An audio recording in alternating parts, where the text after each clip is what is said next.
حق. یہ اللہ کی نشانیاں ہیں, اللہ کی آیات ہیں جو ہم آپ پر تلاوت کر رہے ہیں حق کے ساتھ. فَمَا اللَّهُ يُرِيدُ ظُلْمًا لِلْعَالَمِينَ, اور اللہ تعالیٰ تمام اہل عالم پر ظلم کرنے والا نہیں ہے. وَلِلَّهِ مَا فِي السَّمَاوَاتِ وَمَا فِي الْأَرْضِ, اور آسمانوں اور زمین میں جو کچھ ہے اللہ کا ہے. وَإِلَى اللَّهِ تُرْجَعُ الْأُمُورُ, اور تمام امور اللہ ہی کی طرف لوٹائے جائیں گے. كُنتُمْ خَيْرَ أُمَّةٍ أُخْرِجَتْ لِلنَّاسِ, یہ وہ آیت جس کا میں نے حوالہ دیا. كُنتُمْ خَيْرَ أُمَّةٍ أُخْرِجَتْ لِلنَّاسِ, تم بہترین لوگ ہو. کیسے بہترین ہو؟ کیوں بہترین ہو؟ کوئی سرخاب کے پر لگے ہوئے تمہیں؟ نہیں. اخرجت للناس, لوگوں کے لیے نکالے گئے ہو. یہ بہت اہم نقطہ ہے کہ ہم تو جیتے تھے یا ہم تو جیتے ہیں کہ دنیا میں تیرا نام رہے. یہ مسئلہ کیا ہے؟ امت مسلمہ کا قیام ہی اس لیے ہوا کہ وہ دوسروں کی خدمت کرے. باقی سب لوگ کیا کریں؟ وہ اپنے گھر بنائیں, اپنے گھر سجائیں, اچھی سے اچھی کاروں میں سفر کریں, اور دنیا کا بڑے سے بڑا علم حاصل کریں, اپنے پروفیشن چمکائیں, اپنے پروفیشن بنائیں, اپنے کاروبار چمکائیں اور اپنے دکانیں سجائیں. لیکن امت مسلمہ کیا کرے؟ وہ ان معاملات میں تو جو کم سے کم ہے اس پر اکتفا کرے, اور ساری جدوجہد کرے. کس لیے؟ اللہ کے دین کو غالب کرنے کے لیے. اللہ کے دین کے غالب کرنے کا مطلب کیا ہے؟ انسانوں کو ان کے دروازے تک وہ عدل پہنچا دے, ان کے وہ حقوق پہنچا دے جو ان کے رب نے ان کے لیے متعین کی. باپ کا یہ حق ہے, بیٹے کا یہ حق ہے, بھائی کا یہ حق ہے, بہن کا یہ حق ہے, شوہر کا یہ حق ہے, بیوی کا یہ حق ہے. ہر نظام میں حقوق ہوتے.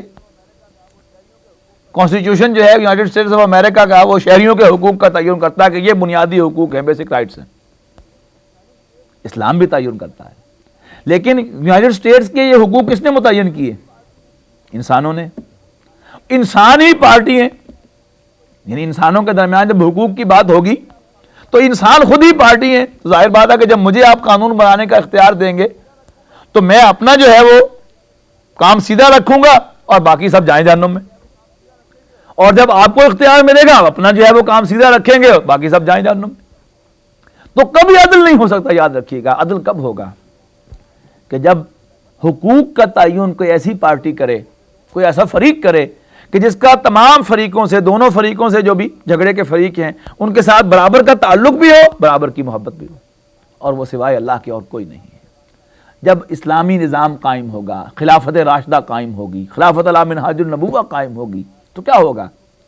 وہ جو حضرت ابوبکر صدیق نے فرمایا تھا کہ تم میں سے ہر کبھی میرے سامنے ضعیف ہوگا جب تک کہ میں اس سے حق وصول نہ کر لوں. وہ حق جو اس نے چھین لیا ہے دوسروں کا, غصب کر لیا ہے دوسروں کا, جب تک وہ حق وصول نہ کر لوں اس وقت تک ہر کبھی میرے سامنے ضعیف ہوگا. اور تم میں سے ہر ضعیف, ہر کمزور میرے سامنے قوی ہوگا جب تک کہ میں اس کو اس کا وہ حق دلا نہ دوں جو کسی نے اس کا غصب کر رکھا ہے, چھین رکھا ہے. میں مثال دیا کرتا ہوں کہ ہمارے یہاں پاکستان میں پنجاب ہو یا سندھ ہو, یہ دونوں جو ہے جتنے وہ پرانی تہذیبیں ہیں, ان میں عورت کو وراثت کا حقدار نہیں سمجھا جاتا ہندو معاشرے کے اثر کی وجہ سے. اب بھائی جو ہیں اس کے, وہ تمام مال جو ہے باپ کی وراثت پر قابض ہو جاتے ہیں, یہاں تک کہ اپنی والدہ کو بھی کچھ نہیں لینے دیتے.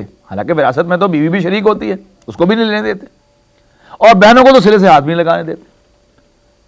اب اگر اسلامی ریاست قائم ہوتی ہے تو ہر وہ عورت حضرت ابوبکر صدیق کے اس فرمان کے مطابق کمزور ہوگی, لیکن حضرت ابوبکر صدیق فرماتے ہیں کہ وہ میرے سامنے قوی ہوگی جب تک کہ میں اس کو اس کا وہ حق دلانا دوں جو اللہ نے عطا کیا تھا. اب اس کے جو بھائی غصب کر کے بیٹھے ہوئے ہیں اس کا حق, وہ حق جو اللہ نے دیا تھا, اسلامی ریاست داد رسی کرے گی عورت کی اور وہ حق بھائیوں سے چھین کر اسے دلائے گی. تو عدل کا قیام. تو خیر کسے کہتے ہیں؟ خیر, کنتم خیر امۃ اخرجت للناس, تم بہترین لوگ ہو. کیوں بہترین ہو؟ کہ تم خدائی فوجدار ہو,